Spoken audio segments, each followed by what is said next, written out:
السلام علیکم رحمت الله. امید ده ټول ملګري به ښه وي.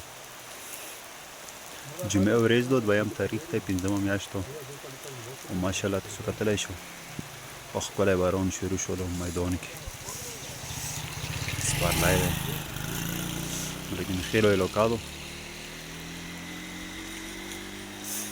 انشاءالله چې په نورو علاقو به وي خو په میدان کې ښه زبردست باران دی.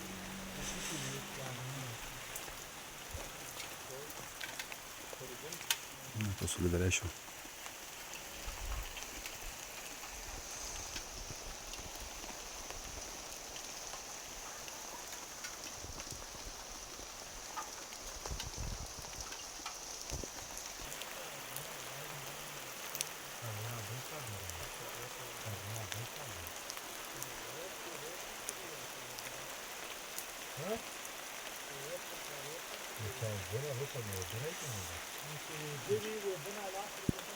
دا نوی اپډیټ و سره شیر مې کړو. ټولو جهان مننه، شکریه.